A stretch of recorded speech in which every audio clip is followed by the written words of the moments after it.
22 जनवरी को अयोध्या में होने वाले प्राण प्रतिष्ठा के साथ रामलला विराजमान होने जा रहे हैं। और अगर बात की जाए तो तमाम जो साधु संत हैं उनके चेहरे पे खुशी और एक खुशी की लहर पूरे अयोध्या में है। हमारे साथ बात करेंगे आचार्य जगत गुरु परमहंस जी। 22 जनवरी को रामलला विराजमान होंगे, प्राण प्रतिष्ठा के साथ भव्य कार्यक्रम माना जा रहा है। किस तरह को कि आप लोग साधु संतों का पूरा जिस तरह से कार्यक्रम है उसको लेकर के क्या कहेंगे? देखिए, इतनी खुशी की जिसको वाणी से व्यक्त नहीं किया जा सकता है। और ये उसी तरह से है जैसे त्रेता युग में कभी जब प्रभु श्री राम 14 साल के बाद जब अयोध्या आए थे तो जो खुशी थी उससे भी ज़्यादा खुशी, क्योंकि 500 वर्षों तक संघर्ष करने के बाद कितनी राम भक्तों ने अपने प्राणों तक को आहूत कर दिया है, कितना लंबी लड़ाइयाँ लड़ी गई हैं। और अब जब राम मंदिर में रामलला विराजमान होने जा रहे हैं, वो हर सनातनी के, हर राम भक्त के हृदय में इतना उत्साह है कि व्यक्ति सब कुछ लुटा देना चाहता है।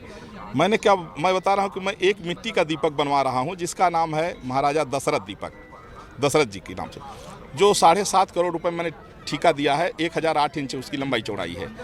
एक मिट्टी के दीपक में 7.5 करोड़ रुपया, ये क्या है? ये है उत्साह, ये है राम प्रेम, ये है राम भक्ति। क्योंकि राम जी हमारे राष्ट्र के नायक हैं, मानव मात्र के आदर्श हैं। राम जी जब लंका गए थे, अयोध्या की मिट्टी लेके गए थे। इसलिए हर देश भक्त के लिए भी राम जी आदर्श हैं कि कहीं भी जाओ अपनी संस्कृति और अपनी पहचान को याद रखना। और हम भक्तों के आदर्श तो है ही हैं, लेकिन राष्ट्र भक्तों के भी आदर्श हैं। इसलिए राम भक्ति और राष्ट्र भक्ति का ये समागम है 22 जनवरी, बहुत अद्भुत होगा। और उसके लिए बहुत उत्साह है पूरे देश में, पूरी दुनिया में। प्रवासी लोग भी आ रहे हैं और दूसरे देश से भी लोग मेहमान आ रहे हैं।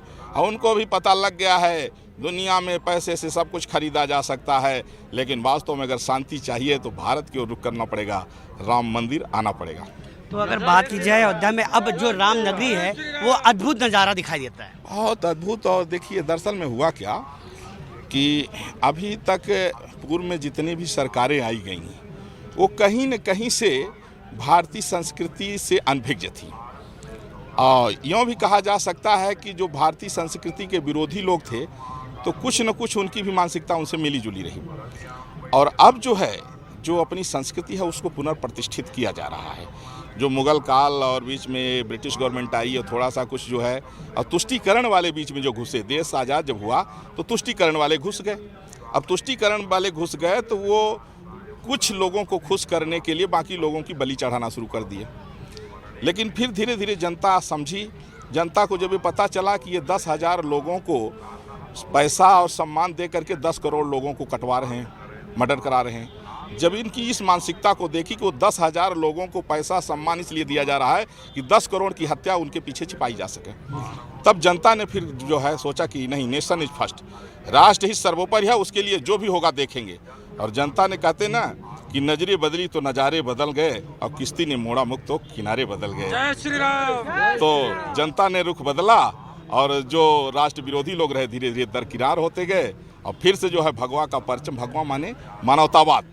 भगवा क्या है? सूर्य का प्रतीक है ना। सूर्य के बिना सब जगह अंधेरा रहेगा, तो भगवा ध्वज का मतलब होता है कि सबको रोशनी देने का काम। जय श्री राम।